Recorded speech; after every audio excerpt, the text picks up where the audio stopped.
ഗ്രാമപഞ്ചായത്ത് വോട്ടെടുപ്പ് 3 ബാലറ്റ് പെട്ടികളാണ് ഉള്ളത്. അപ്പൊ നേരത്തെ നമുക്ക് ബാലറ്റ് പേപ്പർ ആയിരുന്നു, ഇപ്പൊ അത് മെഷീനിലാണ് നമ്മൾ ചെയ്യുന്നത്. അപ്പൊ നമുക്കിതില് ഗ്രാമപഞ്ചായത്തില് മത്സരിക്കുന്ന ആളുകളുടെ കാൻഡിഡേറ്റ്സിന്റെ ലിസ്റ്റ് ഉണ്ടാവും, അവരുടെ ചിഹ്നം ഉണ്ടാവും, അതിന്റെ നേരെ ബട്ടണുകളുണ്ടാവും. നമുക്ക് ആർക്കാണ് വോട്ട് ചെയ്യേണ്ടതെന്നുള്ളത് അതിലൊരു ബട്ടൺ അമർത്താം. പിന്നെ ബ്ലോക്കാണ്, ബ്ലോക്കിലും നമുക്ക് അങ്ങനെ കാൻഡിഡേറ്റ്സിന്റെ പേരുണ്ടാവും, അതിന്റെ കൂടെ അവരുടെ ചിഹ്നങ്ങളും ബട്ടണുകളും ഉണ്ടാവും, അത് അമർത്തുക. പിന്നെ ഇത് ജില്ലാ പഞ്ചായത്താണ്, ജില്ലാ പഞ്ചായത്തിലും ആളുകളുടെ പേരും ഇതുണ്ടാവും.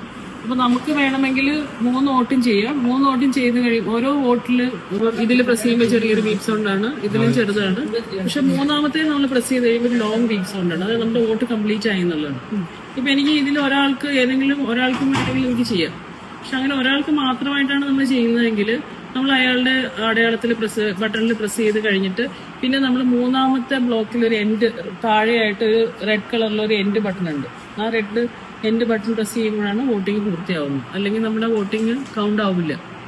അപ്പൊ എപ്പോഴും 3 ചെയ്യുന്ന 3 പേർക്കും ചെയ്യുക, അല്ലെങ്കിൽ ഒരാൾക്ക് മാത്രമോ 2 ആൾക്കും മാത്രമോ ചെയ്തിട്ടുണ്ടെങ്കിൽ ഈ എൻഡ് ബട്ടണും കൂടി അമർത്തണം. അതാണ് ഇപ്പോൾ ഉള്ള ബാലറ്റ് ബോക്സിന്റെ വ്യത്യാസമുള്ളത്. ബാക്കിയെല്ലാം പഴയ നിങ്ങൾ തന്നെയാണ്. Thank you madam, thank you so much.